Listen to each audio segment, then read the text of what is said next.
Bienvenue encore sur ma chaîne YouTube. Voilà. Chercher mes lunettes. Pour bien lire.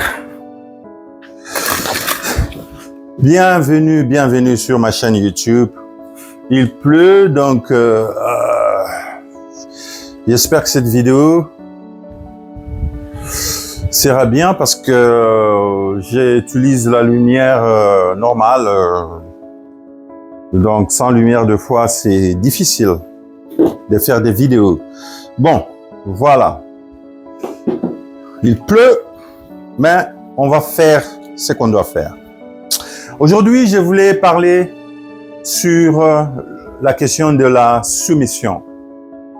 La question de la soumission dans le mariage entre un mari et femme. Parce que c'est une question aussi qui fait perdre beaucoup d'encre. Beaucoup de pasteurs ne parlent pas bien sur cette question de soumission parce qu'ils ont peur d'énerver les femmes. Et beaucoup d'hommes, maris, exploitent ces versets pour assujettir leurs femmes à certaines décisions qui ne sont pas chrétiennes. Et voilà. Et pour cette raison, beaucoup de femmes rejettent cette notion de soumission. Ça rebelle même beaucoup de femmes. Parce qu'on n'a pas bien expliqué la soumission veut dire quoi dans la Bible. Alors, moi, comme je dis toujours, si tu suis cette vidéo pour la première fois, il faut suivre au début la première vidéo que j'avais lancée. Qu'est-ce que j'avais dit que je vais commencer à traiter comme sujet? J'ai dit que j'allais commencer à traiter des sujets qui fâchent, qui sont difficiles, sensibles, que des fois les pasteurs essaient d'aménager pour ne pas fâcher les chrétiens et ils ont peur de perdre leur congrégation. Moi, j'ai pas une église à énerver, je parle de la vérité. Donc, je peux dire certaines choses que ton pasteur ne veut pas dire parce que il veut être politiquement correct. Voilà. Moi, je trouve qu'il y a la sagesse là où il faut être politiquement correct avec certaines choses. Mais si ce sont des choses qui ont trait à l'avenir des gens, il faut faire très attention. Vraiment, parce que quelqu'un ne peut pas arriver à la fin de sa vie et se dire, vous m'avez truqué. Pour faire plaisir à qui? C'est pourquoi on va parler de cette histoire de soumission d'une façon honnête. J'ai lu la Bible. Je ne suis pas sûr si ce que j'ai trouvé est correct, mais je suis convaincu que je suis parti une fois, deux fois, trois fois, pour voir vraiment si le terme soumission, dans l'Ancien Testament, on voit à quel moment le terme soumission a été utilisé. Alors, c'est comme ça qu'on va créer la nuance entre la soumission dans l'Ancien Testament, la soumission à la soumission. La soumission à la soumission. Quand nous prenons la soumission qui est écrite dans Éphésiens par Paul, nous prenons cette soumission, nous commençons par là, nous parlons, mais on n'a pas d'autres références là où le même terme a été utilisé avant. Dans la Bible, la doctrine de la Bible, c'est que un mot, quand il est utilisé pour la première fois, on prend de là ce mot et on essaie de le voir partout après quand il est utilisé pour voir si ça reproduit la même chose. Parce que c'est très important. Alors, quand on prend Éphésiens, on explique mal. Parce qu'on parle de la soumission en tout. En tout, en anglais, ça veut dire la soumission à quelqu'un. Ça veut dire je suis debout ici, ma femme est soumise à moi comment? Ma femme est soumise à moi, pas à côté de moi. Ma femme est soumise à moi, derrière moi. Ça veut dire que moi, je suis debout et prenez l'image de patins là, on glisse à la neige. Vous vous rendez compte si vous êtes avec votre femme. Là, à quelle façon vous allez patiner? Elle a sa patine à elle, toi tu as la tienne, ou vous montez sur la même patine. Je parle cette expression, je ne sais pas si ça s'appelle patine, c'est quoi là, excusez-moi, vous comprenez ce que je veux dire. Mais pour maintenant faire la neige là, c'est que Paul disait, sois soumis en tout, à ton mari. Imagine, toi, vous êtes sur la neige, vous êtes tous à côté l'un de l'autre, donc vous n'êtes pas sur le même parcours. Parce que moi, je peux tomber et toi, tu continues. La soumission ici, c'est que la femme va derrière l'homme. Elle tient l'homme avec ses bras complètement. Elle forme un corps avec lui. Si elle a confiance en cet homme-là, elle peut même aller devant l'homme. Imaginez-vous, vous êtes devant votre homme, vous le serrez dans vos bras. C'est lui qui regarde là où vous allez. Vous lui faites complètement confiance. Mais non, beaucoup de femmes préfèrent être derrière l'homme. C'est déjà bien, elle sert son mari. Mais il y a un problème avec ça. Si maintenant vous êtes en train de descendre sur le chemin, toi la femme, tu sais que l'homme se trompe. Il va dans la mauvaise direction. Hein? Ce que toi tu ne dois pas faire, ce n'est pas toi qui dirige le mouvement. C'est lui qui est devant. Ce que Paul disait, soumets-toi unto your husband, à ton mari. Ça veut dire que, hein, on va lire Ephésiens 5, ça veut dire que quand il tourne à gauche, tu vas à gauche. Il tourne à gauche, à droite, tu vas à droite. Donc ça veut dire que tu fermes les yeux, tu suis son mouvement de corps.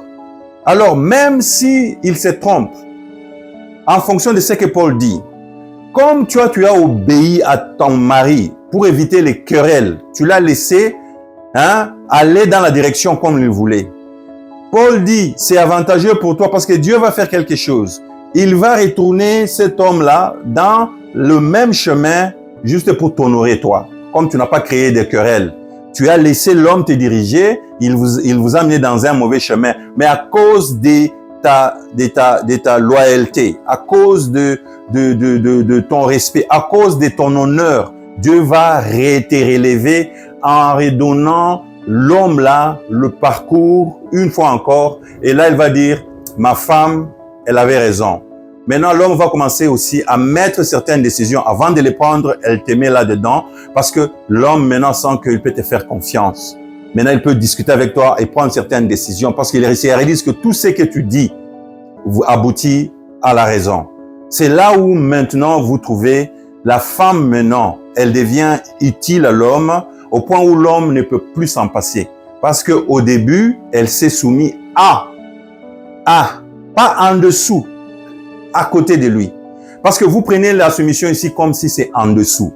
On va faire la nuance parce que la première fois que j'ai trouvé le mot soumission en Ancien Testament, c'est quand maintenant Agar avait quitté Sarah, la maison de Sarah. Elle est partie. Je vais d'abord lire avant d'arriver là, avant d'en parler.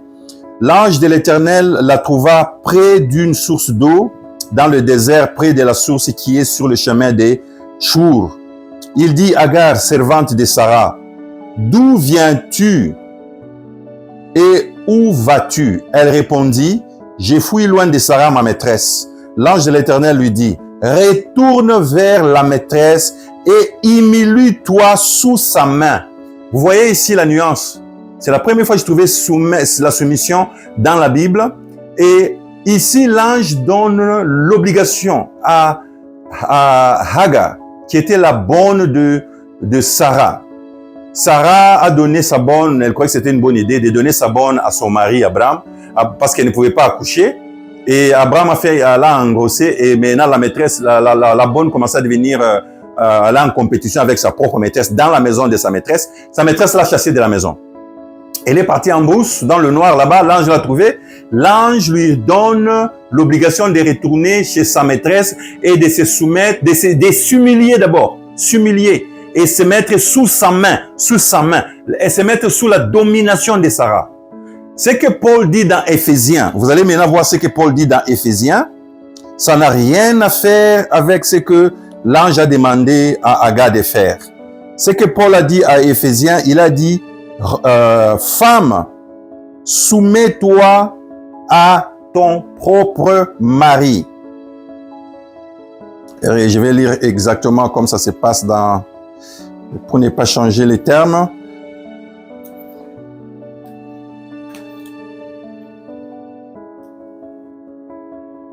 C'est incroyable quand tu cherches certains trucs dans la Bible. Oh, j'avais pris note, ça prend toujours du temps. On va prendre Éphésiens 5. Voilà. Éphésiens 5. Nous allons voir, commencer par 20. Paul dit, rendez continuellement grâce à vous grâce pour toutes choses à Dieu le Père, au nom de notre Seigneur Jésus-Christ. Vous soumettant les uns aux autres dans la crainte de Christ. Femmes, soyez soumises à vos maris, comme au Seigneur. Ici, Paul dit, femmes, soyez soumises à vos maris. L'ange dit à Agar, va te soumettre, va t'humilier et soumets-toi sous la main de ta maîtresse, sous la main. Quand l'homme prend Genèse 16, hein, c'est Genèse 16, 7, ça va jusqu'à 11. Si l'homme utilise Genèse 16, 7 à la place des Éphésiens 5, 22, vous trouvez déjà là, l'homme traite sa femme comme la bonne. Et c'est pourquoi beaucoup de femmes se rebellent. Parce qu'aucune femme qui a aussi étudié, qui est aussi l'enfant de quelqu'un qu'on t'a donné en bon terme, une femme que Jésus a traitée, j'ai parlé du mariage de comment l'épouse, c'est Dieu qui la rend épouse, et toi maintenant tu la prends, tu la mets en dessous de sa place. Cette femme va se rebeller. Parce que et les hommes et les femmes tous ne comprennent pas que l'interprétation de la soumission dans Éphésiens 5, c'est mauvais, c'est mal interprété. L'interprétation des Genèse 16, 17, c'est aller sous la dominance de ton patron, de ta patronne, de ta maîtresse. Va sous la dominance, ça veut dire tais-toi. Tu vas sous la dominance, humilie-toi. Paul n'a pas demandé aux femmes de vous humilier devant vos maris. Vous ne devenez pas attirante quand vous vous humiliez devant vos maris. Ce n'est pas attirant. Ce n'est pas attirant. Voilà. Ce n'est pas ça. Il a dit soumets. Et puis il te demande à toi la femme. C'est toi qui l'as fait.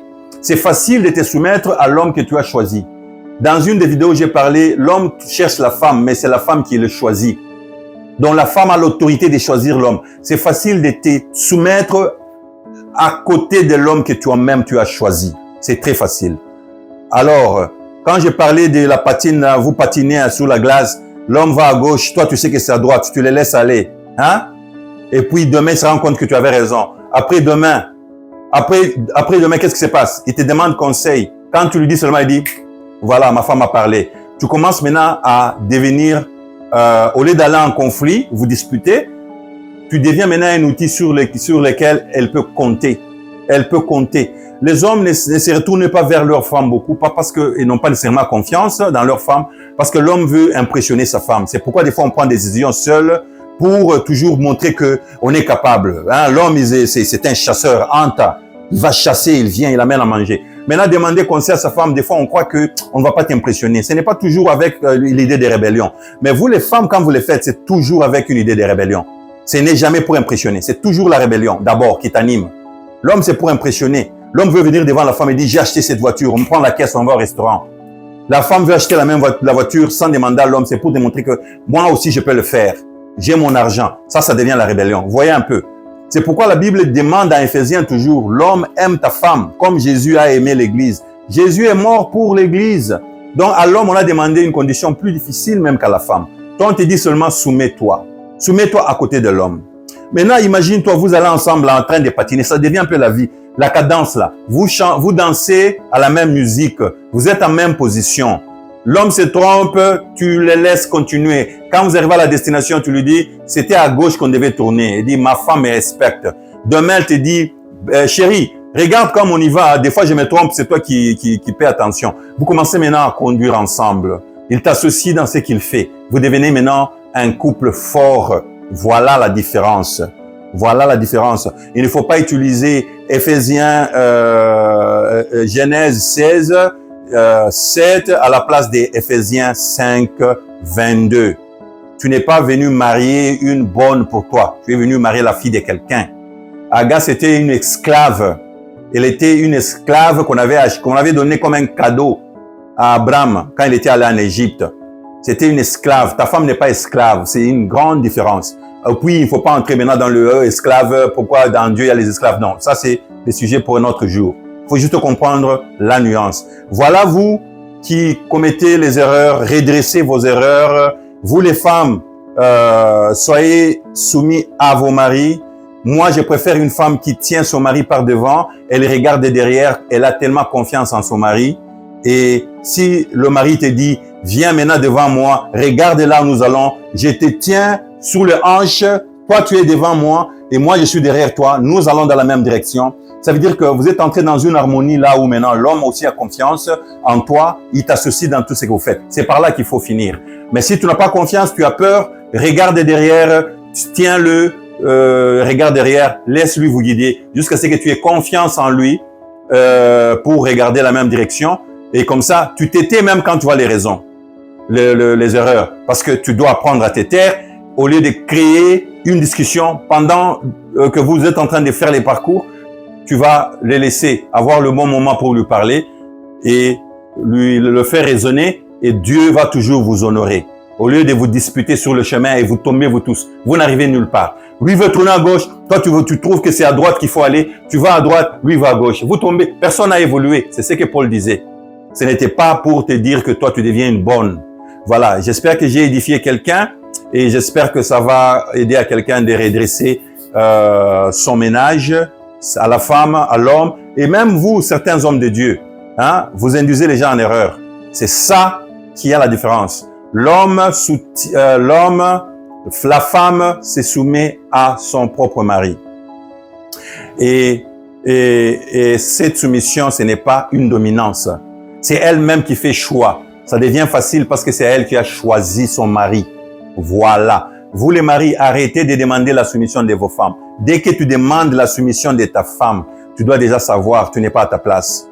Parce que déjà là, tu n'es plus, tu es en train de demander, tu es en train d'obliger à quelqu'un de se soumettre vers toi. Ce n'était pas supposé être comme ça. Ça sera la guerre parce que tu dois maintenir cette soumission. C'est pour là où on arrive à se battre avec les femmes, se disputer avec. Non, c'est la volonté de la femme. Alors tout ça va te retourner de où tu as trouvé cette femme-là. Est-ce qu'elle est une épouse ou c'est une femme? J'ai une vidéo là où j'ai parlé de la différence entre une épouse et une femme. J'espère que la nuance est bien établie. God bless you et restez branchés pour une autre vidéo qui viendra prochainement.